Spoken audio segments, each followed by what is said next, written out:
great story, and I really wanted to share it with you. You hear all the time about someone's on death row and the conviction got overturned. This is not that story. This is something different, and something where a criminal defendant really was charged with something that he should not have been charged with, and it took a lot of investigative work and really reconstructing this accident that occurred to show that he was not guilty, or not nearly as guilty as he was initially charged and actually ended up getting convicted of. And it really is thanks to you guys. We don't have to mention names or throw lawyers under the bus or whatever here. Happy to be joined again by Anthony Fairbanks, Delta V Consulting. Anthony, welcome back. How are you? Thank you. I'm good. Just the V and the 5 thing. My note says as in the letter, and I still had to think about it. It's ridiculous. Anthony, welcome back. How are you? I'm good. Thank you for having me back. And for the first time, private investigator Eric Zelaya joins us. Eric, welcome to the show.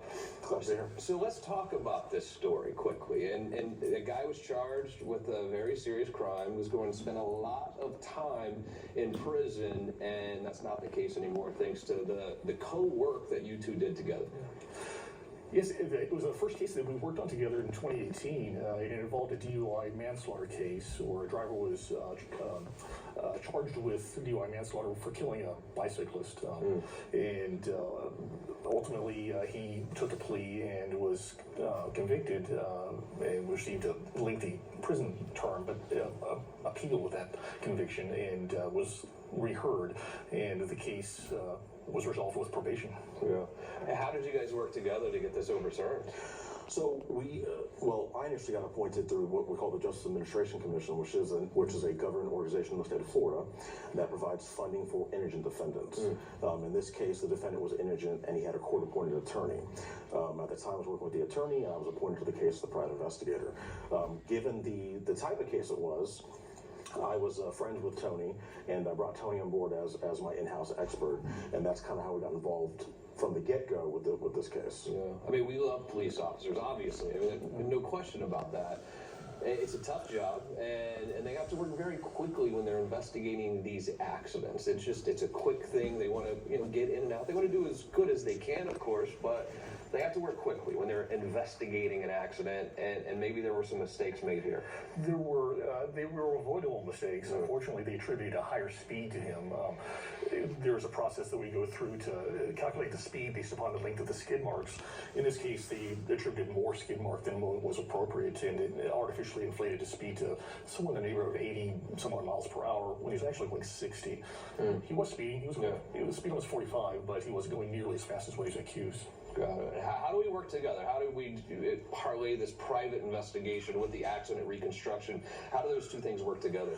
So it honestly meshes very well. Usually with my role as a private investigator, my role is to look at the evidence, it's to re-interview witnesses, it's to canvass for new witnesses, it's to look for things that the attorney might have missed and to help the attorney prepare for trial, but also look for any reasonable doubt that exists.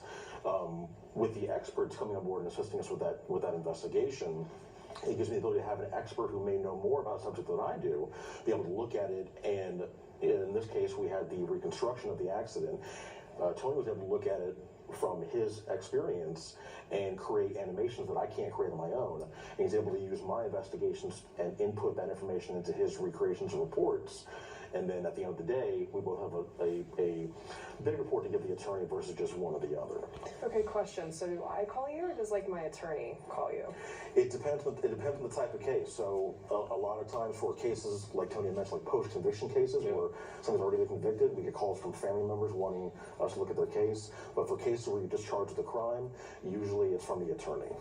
Do yourself a favor. If you've been charged with a crime, or even if you've had an accident and they're saying it's your fault, you know it wasn't, how do you prove them wrong? I'll tell you how you prove them wrong. These two gentlemen are going to work together for you. I will connect you with them. It's your lucky day. 321-282-1055. How does that feel when you see someone who's going to be locked up for, was it 18 years or something you said? It feels really good to be able to help them that way. And all police officers, we don't want to put somebody in jail that doesn't deserve to be, but as was discussed previously, sometimes mistakes are made and that person is convicted of a crime that they didn't commit. So it feels nice to be able to kind of work from the other side of the law and to be able to help somebody prove their innocence. How thankful was he to you two? He was very thankful. I mean, and the attorneys after the fact when they appeal as well, utilized both our information. They were extremely thankful for. I mean, you're facing 18 years in prison, and you're given a plea deal because the evidence shows that the crime didn't pan out the way that everybody alleged that was done. So he was thankful. Private investigators have an important role in society, and we've seen you in films, and it's something I don't think people understand a lot of what private investigators do. Now, I think a lot of people at home are thinking, oh, that's when you think your wife is cheating, you call Eric for an investigation. It's way, way more than that, Eric. It is. Every investigator has their niche, and mine is criminal defense. I've done this for 14 years now. Criminal defense is my specialty. Post-conviction appeals is my specialty. I'm not the one that you're going to find sitting in a car watching your cheating spouse. I'm the one that you're going to call when you're charged with murder that you didn't commit, and you need to find that evidence or that witness or that little piece of information that for that smoking gun to combat the state's evidence. Yeah, it's scary when you think about it because a lot of these criminal defendants, let's be honest, most of them are probably guilty, but there are plenty of people charged with a crime that are not guilty, and they're sitting there away from their family, locked up, their freedom taken away.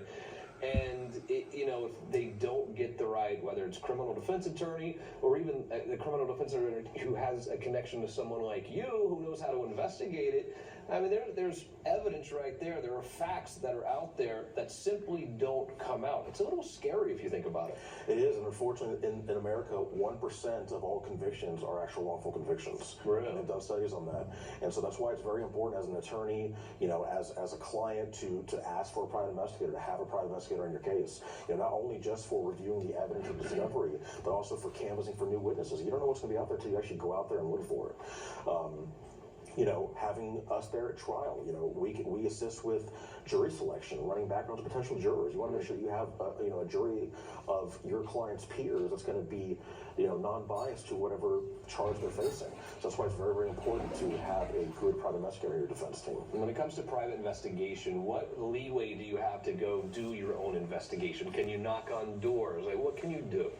I mean, at the end of the day, we're civilians with a private investigator license. Mm-hmm. So, I'm not a law enforcement officer. I don't have the authority of one. We operate as quote-unquote an agent of counsel. So we're an extension of the defense attorney. So the same privileges that you have with the attorney are extended to us as well. So, we knock on doors. We have the ability to serve subpoenas on behalf of the attorney, for witnesses or for evidence.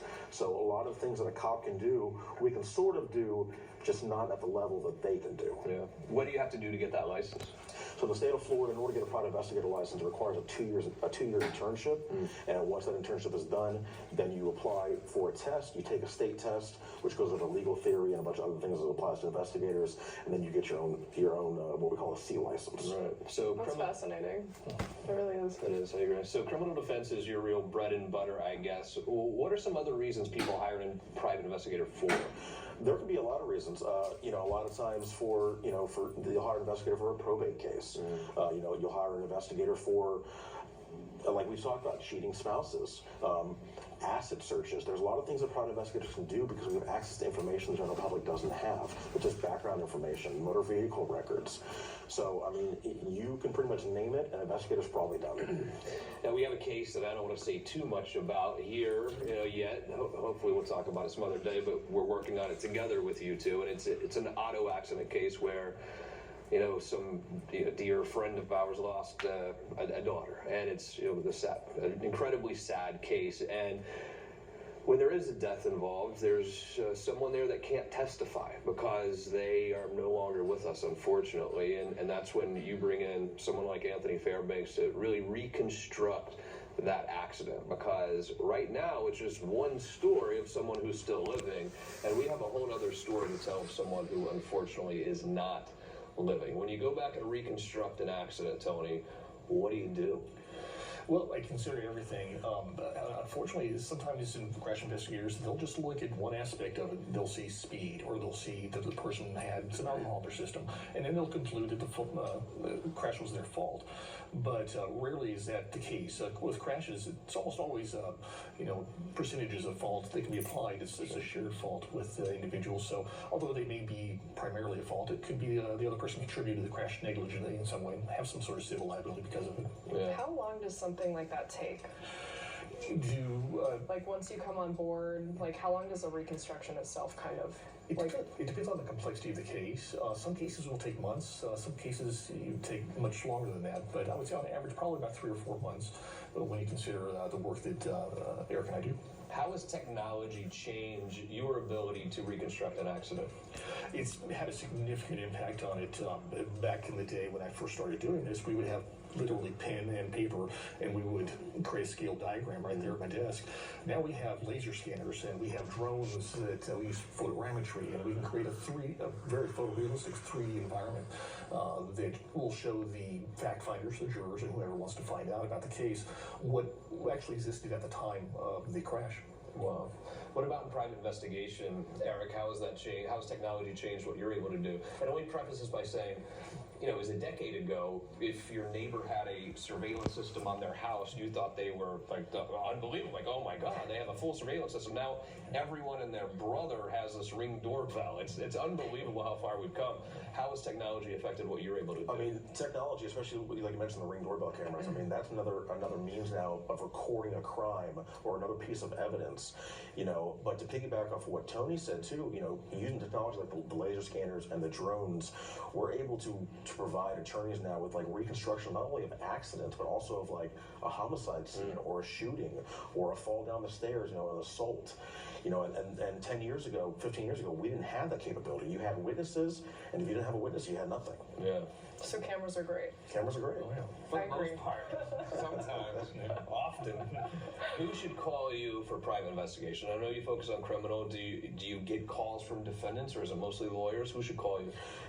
If you're a defendant, if you're the family of a defendant, if you're the attorney, if you're involved with a criminal case in any capacity, and you have the ability to make decisions, you should be the one calling me. You know, a lot of, I think, criminal defense attorneys, we have a lot of them on the show, great guys. I think there's a group of them out there, though, that do want to kind of take the easy way out and just plead, deal it out. And maybe there's some, you know, some facts out there that are not really come out that can help them. I agree, and you know, and if there is an attorney that's, you know, maybe overworked or, you know, needs an extra hand, you know, we're there to help them. We can do most of the legwork for you. Exactly. You know, and that saves you time and saves you money as well. Yeah, huge thing you're doing, Eric Zelaya and Associates. Anthony, who calls you for these accident reconstructions normally? Well, more often than not, it's going to be Eric, but Yeah. I have been privately retained by individuals, some even in non-fatal, non-serious crashes, but in crashes where they wanted to show that they weren't at fault for the crash. Yeah. And also from other attorneys such as yourself. Excellent job, guys. Great to see you. Great to meet you. Great job again, Tony. We'll see you again soon, I'm sure. And if you're a personal injury lawyer, don't hesitate to call these guys because it can be a real help to reconstruct the accident as well. And here's what we'll do. A final quick break. We will